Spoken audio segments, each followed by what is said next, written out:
સૌથી પહેલા વાત કરીશું વડોદરાની। વડોદરામાં ડામર પીગળતા મ્યુનિસિપલ કમિશનર લાલઘુમ થયા છે। સમા વિસ્તારના રોડ પર ડામર પીગળવાની ઘટના બની। મ્યુનિસિપલ કમિશનર ગુસ્સામાં જોવા મળ્યા। કમિશનરે સિટી એન્જિનિયર અને કોન્ટ્રાક્ટરને તતડાવ્યા હતા, તો સાથે અધિકારીએ રોડ ગરમીના કારણે પીગળ્યો હોવાનો રાગ આલાપ્યો હતો।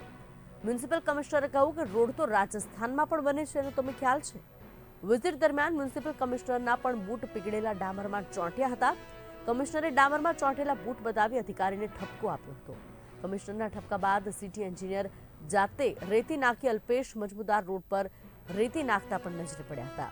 ત્યારે સિટી એન્જિનિયર અલ્પેશ મજમુદારે ખોબા ભરી ડામર પર રેતી પાથરી। આમાં આ જે રોડનું કામ આપ જોઈ રહ્યા છો એ લગભગ 2 વર્ષ પહેલા થયેલું છે। અત્યારે હાલમાં કોઈ કામ થયું નથી, પરંતુ કોઈ જગ્યાએ જ્યાં આગળ આ ઇમ્પ્રેશન દેખાય છે ત્યાં આગળ તાત્કાલિક આવી જગ્યાએ રેતી પાથરવાથી આ જે સમસ્યા છે એનો નિકાલ થઈ જાય, એટલા માટે એ સૂચના અધિકારી છે તેમને આપવામાં આવી છે।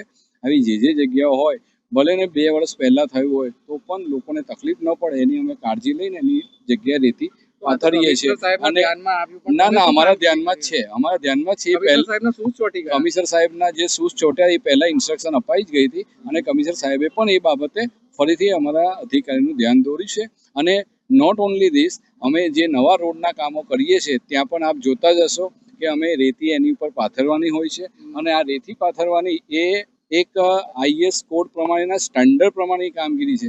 એવું નથી કે એ ડામર ઓગળે છે એટલે એને છુપાવવાના પ્રયત્નના ભાગરૂપે આ એક મેથોડોલોજી છે અને એ મેથોડોલોજી પીડબ્લ્યુડી સ્ટેટ ગવર્મેન્ટની જે ગાઈડલાઈન છે એના એસઓઆર છે એ જ પ્રમાણે કરવામાં આવે છે।